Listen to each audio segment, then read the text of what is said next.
News on this third day of the new year, two homicide investigations in two places in Lawrence County. KY3's Sarah Foreheads joins us from near Aurora, where an 82-year-old man was found full of bullets inside a house. Sarah, what do we know? Yeah, Steve, you're right. Two scenes, one here in Aurora, which is where we are now, and one in Mount Vernon.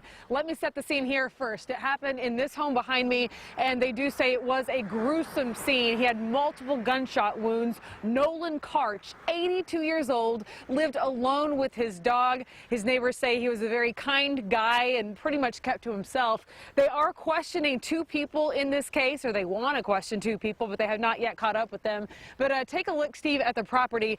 Nolan Karch apparently rented out some cottages, old Route 66 cottages on his property, and the neighbors tell us that they have had some sketchy renters in these places, and police are wondering if perhaps one of his former renters might not be a person who they are wanting to talk to in regards to his murder.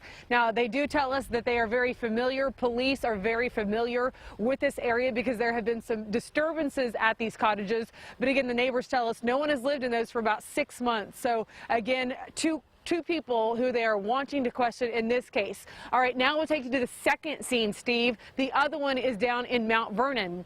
A woman there, 44 years old, also shot dead. Her name is Rhonda Hood.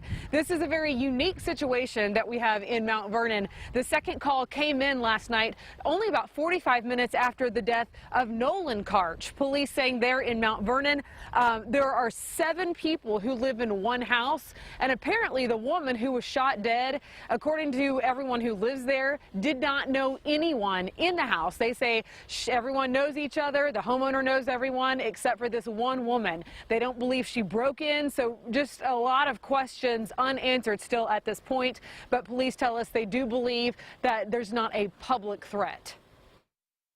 That's kind of what we're looking towards, is either invited someone in or it was somebody that knew him and that had access to the residence. So that's one of the reasons we're telling people, not to be alarmed. We're not looking at this as being a random thing. This is something that probably, again, was an acquaintance of his. Now, interesting, Steve, now for the case in Mount Vernon, we asked about the castle doctrine because of January 1st. Homeowners no longer have to retreat or give someone an opportunity to get out of their house or off their property before they shoot. Now, you can legally shoot if someone just comes into your house. But again, in neither case do they believe that there was forced entry. In both cases, they believe either Nolan Karch here or Rhonda Hood perhaps somehow was let in. So still a lot of unanswered questions. We're working to get details, and we'll have more tonight at 5 and 6. Steve? All right. Thanks, Sarah.